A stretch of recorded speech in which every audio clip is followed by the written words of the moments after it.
everyone. Good morning.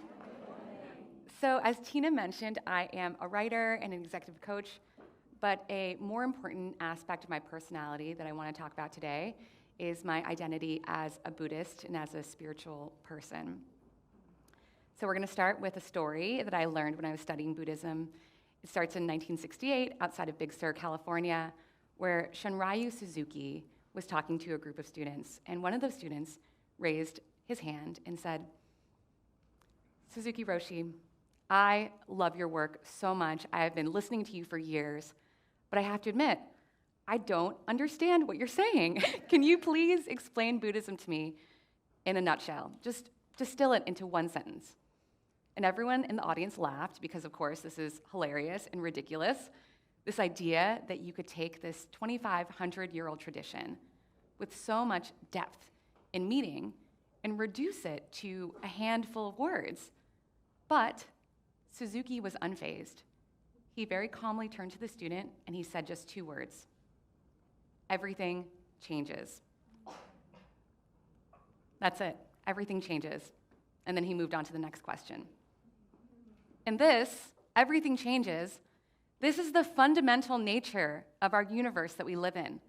And what I mean by that is that no matter how much we want the world to stand still, for us to have this stability and security, and for everything to be exactly as we planned, that's just not how it works, right? The world is always shifting underfoot, and we, in response, are always shifting along with it.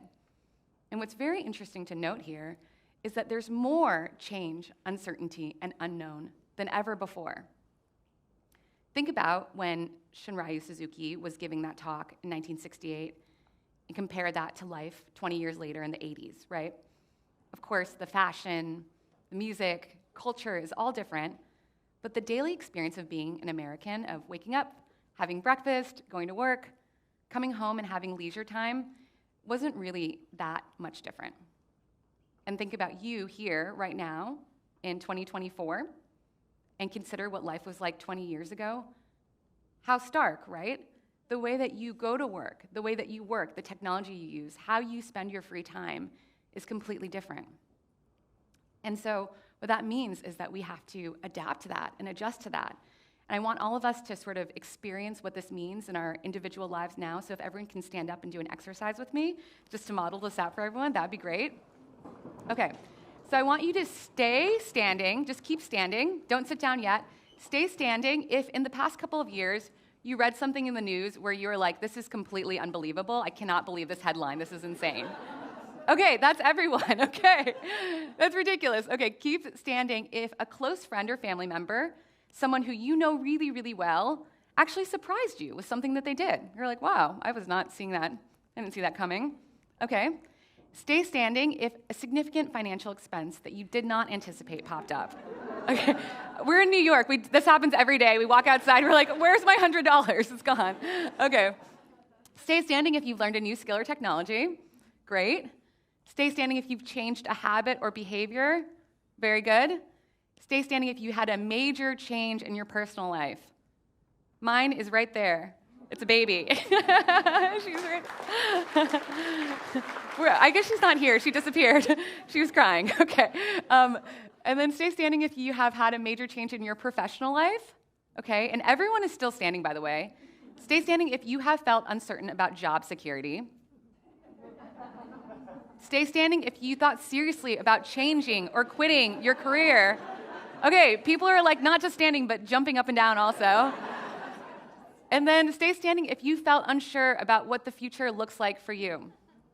Okay, thank you. We can all sit down. But that's pretty extreme, right? This statement, feeling unsure about what the future looks like for you. I mean, I'm still standing. I feel that all the time. And what's interesting is that the rate of change is no longer linear, but it's actually exponential, as we discussed before, right? The difference between 1960, 1980, linear. The difference between 2000 and 2020 is exponential. And so if we feel this amount of change in our lives right now, how will we feel in 5 years from now, right? Are we all just going to be running around in circles? So what do we do about this too as creative people? How do we continue to build, dream, and create in these times of incessant change? The answer is agility. And agility is defined as the ability to handle change, uncertainty, and the unknown. And what I want to stress here is that agility is not just this kind of nice to have skill that we can lean on when things get hard. Agility is actually a standalone intelligence, similar to your IQ or your EQ. It is all-encompassing. It touches every part of how you live. We're going to call it your AQ, your agility quotient. And your agility quotient actually matters just as much, if not more, than your IQ or your EQ in these times of persistent change. And we define your AQ as growth mindset, right? We've all heard those buzzwords before. It's about managing change skillfully, and also, just as important, how comfortable you are with just kind of dangling in ambiguity and unknown. And of course, IQ and EQ are also important. But just to illustrate how much AQ matters, I'm sure all of us can think about very smart, very talented people who we know, right, with very high IQ or very high EQ, who just seem to struggle with making life happen because they are too rigid, right? They do not have the agility that it takes to deal with this world that's always shifting underneath us.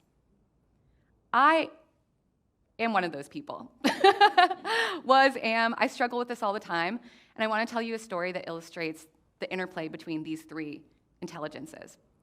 So 2 years ago, I was writing my book, The Karma of Success, and I was really leaning on my IQ and my EQ to do it. I was working full-time. It was very hard, and so I read all these books about how to write.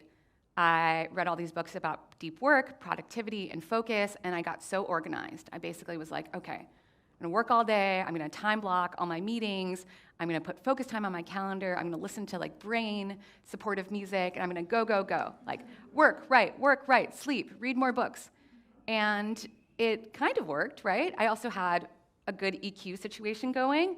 My friend Carla's, who's here, she got a group of writers together, and we would talk about what we were experiencing, and they were sort of my support system. And by the time I was about 6 weeks out from my deadline, so when you write a nonfiction book, you get a whole year to write it after you've sold the concept. So I had spent, 9 months, more than 9 months, doing this, and I had successfully written about 80% of my book. And to celebrate, I went to Carla's house in California, where she convened our group of writers. And this is a picture of us there. And as you can see, it's just a beautiful setting. And underneath these cotton candy colored skies and these vistas, and what you don't see in this picture are jackrabbits and roadrunners hopping all around Carla's property. And I actually had the time to reflect, because I had been go, go, go, do for more than 9 months. And in that moment of reflection, I could step back, look at my writing, and I realized something very important, and that was that my book was not very good. It was actually terrible. It was horrible. There was no underlying premise. It didn't make any sense. And then it was not compelling. You read the first chapter and you just think, who cares? I don't want to read this anymore. And I wrote it, so it was about my life. So that's how uncompelling it was for me. And I think I knew this. I actually knew it. I could feel it. But when one is on that hamster wheel of life and just running, not questioning if what they're doing is adapting to the situation, then that's where you get stuck, and that's where I was. And so that night, it was 10 p.m., I was getting ready for bed, I had this revelation. I woke up the next morning, went up to my friends, and I said, I'm going to change everything. I'm going to throw out this book. I'm going to change the title, change the premise. It's all done. I'm going to get rid of all of it, start fresh. And I was so clear about what I wanted to do, but there was so much doubt that crept in. First, I wondered if I might be self-sabotaging, right? It's this big goal. I dreamt about writing a book for years, and I wondered, is this me just making up obstacles in my own path, preventing me from getting this thing I really want because I don't believe secretly that I'm good enough? Could that be it? I also thought about my editor and my publisher, who had purchased a certain version of this book, and now I was going to hand them something else, potentially, if I could write it in 6 weeks. And I wondered what they would say about that, right? And so at that juncture, I had two choices, right? There are two paths diverging. And I could either stay rigid, continue down the path where I was going, right? I'd written 80% of the book. I could do the rest in a couple weeks, right? I just had 10,000 more words. Did I keep going that direction, right? Did I keep going with this book proposal that I worked on for 2 years and sold? Or would I become agile and use this new reflection, use this new information to change course? And obviously, you know what I did, because I'm talking to you now about agility and not rigidity. And so I went home and I started working on a brand new version of this book, 6 weeks from my due date. And this is what my house looked like at the time. So we didn't have very many walls, but we also had very little internet too. So we had bought this house. We're like, this is a great deal. And then we realized that the person who owned it was still on DSL, like literally like connected to the phone system. And so we were able to have Comcast come in and install a little bit of internet very close to the road. But unfortunately, there was not a domicile on that patch of grass that one could sit in. There was not a house there. So my husband went on Amazon and he ordered me this tent, and then he put a desk in there, and he woke me up and he was like, I've got an office for you. And I went inside and I was like, oh, okay, it's very sunny in here. So when the sun shines directly on it, it actually, the light color like magnifies the sun, and then you're sitting in a sauna. And there's obviously no heating and cooling because it's a tent bought off of Amazon. And then on top of that too, we had to run these extension cords, 200 feet of it, to be able to get power. You can also see a porta potty in the background, like behind those trees. And because it was a shelter in the middle of the forest, then this family of daddy longlegs moved in. And I was like, okay, great. These are my co-working space people right now. And I wrote, and I wrote, and I wrote, and I wrote. And even though the situation was unideal, I finished the book in 6 weeks, which is amazing. Thank you. Thank you. And then I sent it to my editor, and I may have downplayed what I had written, but I was like, hey, small shift. Tell me what you think. And then she wrote me back, and she said that it was one of the best manuscripts she had ever read from a first-time author, which was very sweet. So the moral of the story is that agility is not fixed. You can grow your AQ. Because if I can do it, and I'm an extremely structured and naturally rigid person, ask my husband, like that is just the way I am. I'm very hard-headed, I have strong opinions, and I stick with them. But if I can do it, then obviously you all can do it. You can definitely do it, and I'm going to talk to you about how I work on agility with my clients and for myself. So it's actually very simple. There are 4 skills that I'm going to teach you today. Anchors, bets, classroom discomfort. They're very simple. The first one is anchors. Anchors are people, places, and routines that ground you in unsteady times. So think about a boat, right? What does a boat do when it's in turbulent water and rough seas? It drops an anchor, and that grounds it. And we all do this naturally, right? We pick the people who help us feel safe. We choose the places that feel like home. And we create routines for ourselves that help us feel a semblance of control in this crazy life that we live in.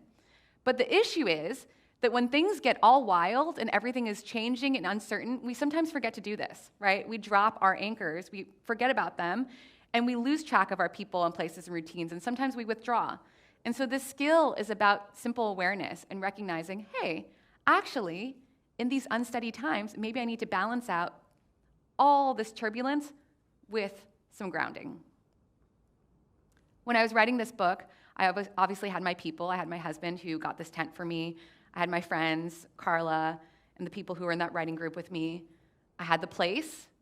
It was that tent, and even though it was so imperfect and so impermanent, it was this haven amongst all this stress of construction and noise from my own mind. And then finally, I had routines. Every morning before I would write, I would wake up, I would do 15 minutes of yoga, I would do 15 minutes of pranayama, and then I would read one chapter from my favorite writing book. And that very simple 45-minute routine enabled me to feel like, I had something steady. The next agility skill are bets. And just like when you go to Las Vegas, and you go to the roulette table, and you're like, okay, I'm going to put $50 down on black. A bet is an action that you take without knowing the outcome. And when things feel like they are changing around us, we tend to not want to bet on ourselves, right? Because we want things to remain steady and stable, because we cannot bear more change than we're already experiencing in our lives.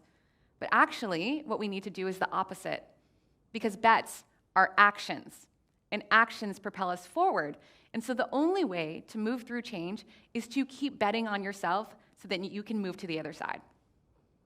That story that I told you about the book is, of course, an example of a bet that I took. I did not know how it was going to go to toss out 40,000 words I had written over 9 months. But it worked. Sometimes bets work, sometimes they don't.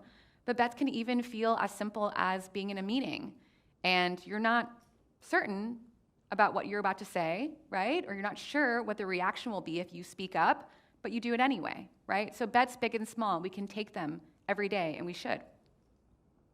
The third agility skill stands for classroom. C is for classroom. And essentially, this means that everything in life is a teachable moment. I think about this quote from Pema Chodron. Does anyone know her? She's a Buddhist nun. Okay, great. Very spiritual room.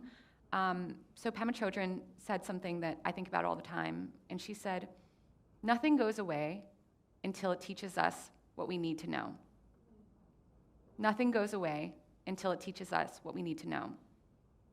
What that means is that we will continue to experience the same chaos, the same change, the same churn, until we learn the lesson that it's trying to give to us. And I had an argument with my brother the other day. Obviously, we're siblings, so you know how siblings are. Like, sometimes we get along, sometimes we don't get along, and it's not unusual for us to disagree. And I felt myself pulled into the same pattern of, being annoyed at him, blaming him. And then I realized, no, there's something here that I have not learned, and that is why this keeps happening over and over and over again. And so when we think about this agility skill, and when we actually learn that everything is a teachable moment, then it shifts, right? Our relationship to change, uncertainty, and the unknown goes from one of fear to one of actual excitement, like, what can I learn here? And finally, the last agility skill is discomfort. This is everyone's least favorite. No one likes to feel uncomfortable, right? No one wants to feel challenging feelings and sensations, right? We want to be happy. We just want to feel meaning and happiness in our life. Is that too much to ask? But something that is really important here is that we need to reframe discomfort in order to be agile. And when you feel that pop up, where you feel uncomfortable, you feel like you're not good enough, you feel over your skis, it's not a sign that you're deficient or bad. It's actually a sign of the opposite, that you are really good. You're growing, right? You're changing. You're pushing yourself to the point where you feel uncomfortable. I went to yoga class yesterday, which seems like a very simple, basic thing, but I haven't been in months because I just had a child, and it's taken up a lot of time with work. And so I went to yoga class, and I used to be great at yoga. I studied yoga at an ashram for 2 months of my life. And I went to this class, and I was really bad. Like, the teacher kept coming over and being like, "Are you okay?" I was like, "Yeah, I'm fine." I was sweating profusely. And I was so uncomfortable, and I was so annoyed that I was there. I was like, why am I here? I should be working right now. But then I remembered, no, this discomfort is a good signal. This is a signal that I'm growing and I'm changing. And so this is actually the agility skill that I dislike the most, but that I use the most, because I often do feel uncomfortable. And I remember, oh, wait, this is a moment to celebrate myself, not to critique myself. So these are the agility skills: anchors, bets, classroom, discomfort. And we can and should use them not just for these big moments of change in our lives, but also all the minor inconveniences and the minor changes and surprises that fall in our laps every day. Because why? Because everything changes. This is the fundamental nature of our universe. And what I love about these two simple words is that when you see them, your reaction to these words dictates everything about your agility. So when you see the two words, everything changes, you have 3 options. 1, on the red column, you could say, everything changes. I'm just going to ignore it, right? That's actually what I did with the book for the first 9 months. I knew it was not working, right? I knew that my vision was changing when it was put on paper, but I just thought, I already have a plan. I'm just going to keep going. I'm going to ignore all the signal, and it put me in a pretty precarious situation until I went to California with Carla. The middle road is to just deal with it, right? Things are changing in your life, the unexpected happens, and so you just say, okay, I'm going to just handle it.